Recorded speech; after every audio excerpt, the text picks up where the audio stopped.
Come me right, I won't keep you waiting, my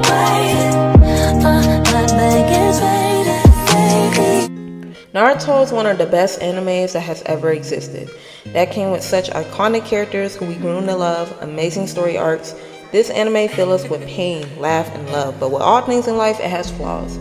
This video, I'm going to be discussing the things that didn't make sense in Naruto, in my opinion. Without further ado, let's get started.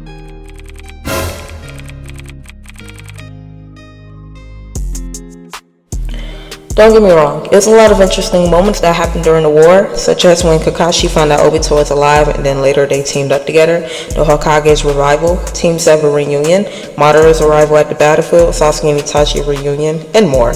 But here's why the war was such a joke to me. Number one, very few major characters died. With the exception of Neji, nobody really died, which was unrealistic and a disappointment. This is war that we're talking about. In war, there is no guarantee you will survive once you step into the battlefield. In the fourth war, the world faced the biggest threat in history. Despite creating a shinobi alliance, the ninja village was on the back foot. Because of plot armor, major characters had survived the war and barely got seriously injured, with the exception of Guy. I feel like the fourth Great Ninja War would have been more impactful if more major characters had died. Now, I can go on and on, but here's my personal opinion on who should have died during the war. Might Guy. This would have been perfect. A shinobi who's mocked upon for unable to use ninjutsu or genjutsu, for him to die fighting Madara, a shinobi who's feared by everyone due to being powerful, would have been a perfect end for him. Hisashi Hyuga. He should have been the one to die while protecting Neji while Neji was trying to protect Hinata, because not only would this have been a great character development for Hinata, but also Hisashi dying for Neji would have made it pretty clear that he doesn't differentiate between the main family and the branch family anymore. And with his last dying breath, he appointed Neji as the new head of the clan. Tsunade, she should have died after healing others to show the side effect of being a medical ninja. Kabuto, possibly the only person Orochimaru actually cares about. His death would have spurred an odd feeling with Orochimaru, for better or worse. It also would have been nice to see him die releasing Eri Tensei. And lastly, Sakura, just because. Also, it would have made the final battle between Sasuke and Naruto a lot more interesting.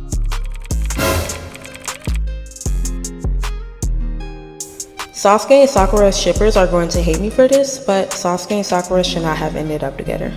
There, I said it. It just didn't make any sense. Sasuke never really had time to fall for anyone. He was so focused on trying to kill Itachi to avenge the Uchiha clan, and even when he found Itachi was innocent, he was so corrupt with anger that he decided to take revenge on the Hidden Leaf village. So it's weird to me that out of nowhere, he liked taking a liking to Sakura. It does not add up. And I know what y'all Sasuke and Sakura stands are going to say. Sasuke showed moments where he cared about Sakura. Yeah, as a friend, comrade, that's about it. There's no moment in the entire showing where Sasuke showed signs of liking Sakura back. Absolutely zero. In fact, he tried to kill her twice and called her annoying multiple times. That man did not like her at all. What would have fit better, in my opinion, for Sasuke to have a love interest? While Sasuke went on his adventures, after the war, he would have met someone and the girl was different. She was nothing like any other woman Sasuke had encountered with. For me, Sasuke would be interested in someone who isn't so obsessed with him. A quiet and reserved woman would do him well. She is shy and he would find that as an interesting character. He is harsh and she reminds him to be gentle. He learns to accommodate her delicate nature. That would teach Sasuke sensitivity and care for others. Another thing that would have been great if Sasuke just stayed single, like Kakashi. Sasuke would have been better off in hindsight as a loner, especially when we take into account the past traumas afflicted upon him and those he endured. A man like this was never going to be Father of the Year or suddenly switch his entire personality because he has a child. Sasuke is in many ways defined by his singular pursuit of his goals, intense focus, and as someone would call it, selfish personal issues. Now as for Sakura, she should have ended up with Naruto. That would have made sense because they actually spent more time together, so it would have been a natural thing for Sakura to shift from Sasuke to Naruto as she gotten to know him more, and he also saved her multiple times. And as I'm saying this, Naruto and Hinata don't make sense either. Hinata barely had a conversation with Naruto, so how the heck did Naruto develop feelings for her? Even after she confessed her feelings to him during the pain arc, he didn't even acknowledge it.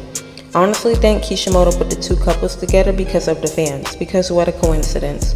Hinata had a crush on Naruto since childhood, then bam, she ended up with Naruto. Sakura had a crush on Sasuke since childhood, then bam, they ended up together. The only couple that really made sense in my opinion was Shikamaru and Tamari. They actually been around each other, so it was natural, not a forced relationship.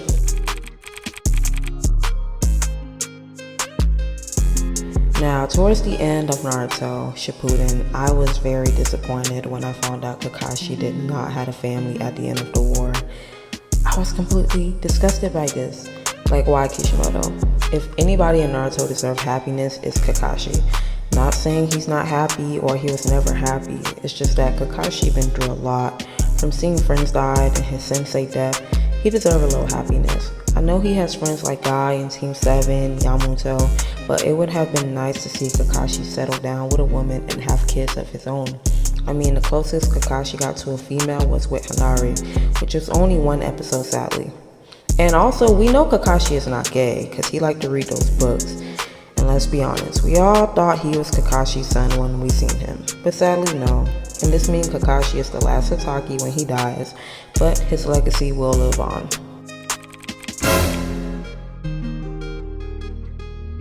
I wish we got to see this during the anime. We were definitely robbed from seeing this. This would have been an epic battle in my opinion. Two geniuses against each other. Both have Kekkei Genkai, Sharingan versus the Byakugan in action. This battle should have taken place during the final Chunin exams. It would have been interesting to see who would have won. In my opinion, my bet is on Neji. Neji would have won for sure. Solely based on the fact that he had more skills than Sasuke did as a genin. Sure, Sasuke had the Sharingan and Chidori, but Neji learned his entire clan fighting skills by himself. He learned how to use the Byakugan by himself with no one helping him. So, my bet is on Neji. Neji for the win.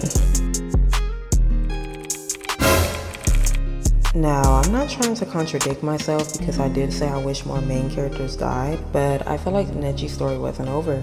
His character has so much potential. I wish we seen him in more missions. Neji was hyped up in Naruto, but was barely seen in Shippuden, which was a disappointment. In my ending, Hisashi would have made Neji the head of the Bugia clan breaking traditions, and Neji and Tenten would have gotten married and have kids.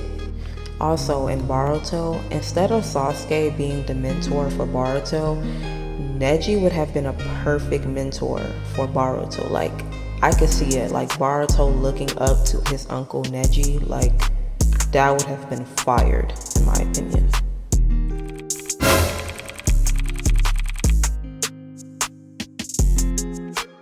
Now, I wish we seen more character development from the side characters.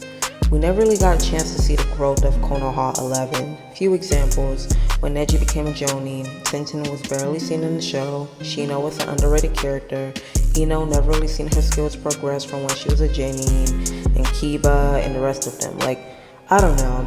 These characters had so much potential on this show. Like, they could have done so much more than what Kishimoto just put them as. I feel like the show would have been better if we seen the progress of all the characters. These characters should have been involved in more missions, and some episodes should have been like a point of view from the side character's perspective.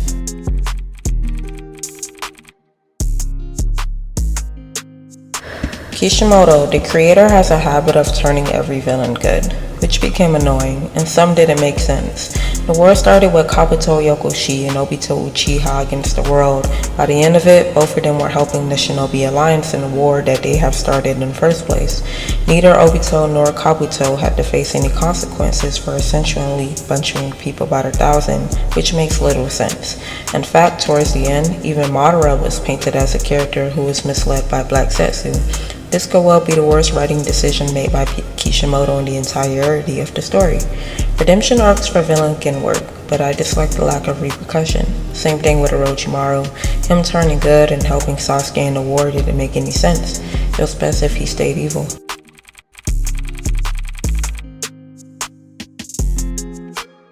Now, the introduction of Kaguya more or less ruined the ending to some extent for me. Everything was going great, and then out of nowhere comes this alien. I mean, what was even the need to introduce her? I would have been completely okay if the war ended with Madara being the main villain.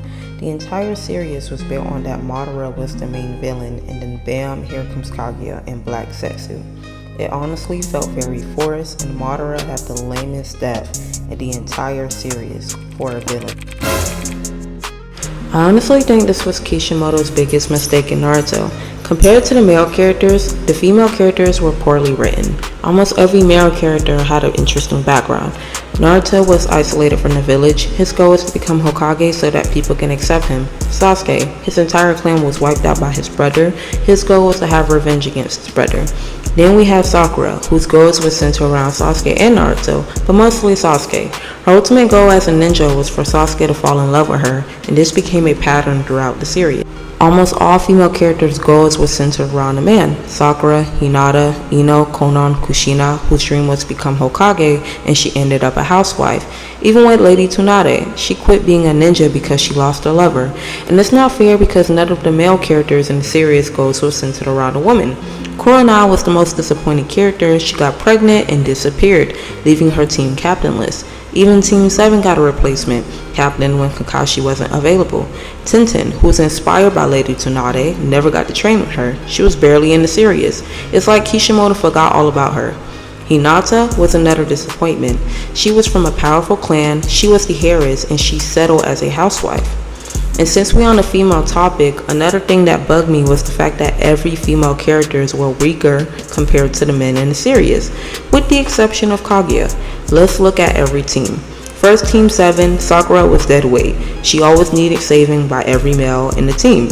Same goes for Ino, Hinata, Rin, Karen, Tenten, Kurona, Tsunade, who was strong but was weaker compared to Orochimaru and Jiraiya.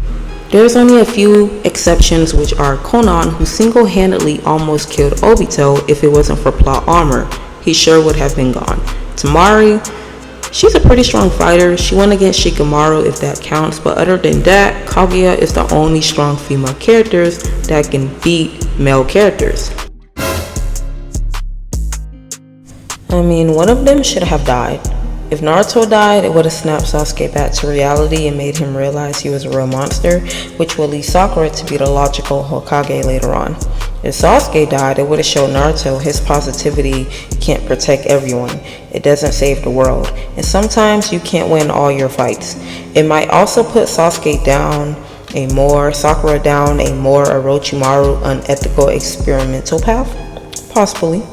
If Sakura died, then it would have been a final nail in the coffin between Naruto and Sasuke, with each blaming each other. Sasuke blamed Naruto for not letting him get stronger and making him doubt his path, and Naruto blaming Sasuke for literally everything he's done. And that's the end of this video. Don't forget to like, comment, and subscribe, and let me know if you would like a part 2. Thank you for watching, and see you next time. Bye.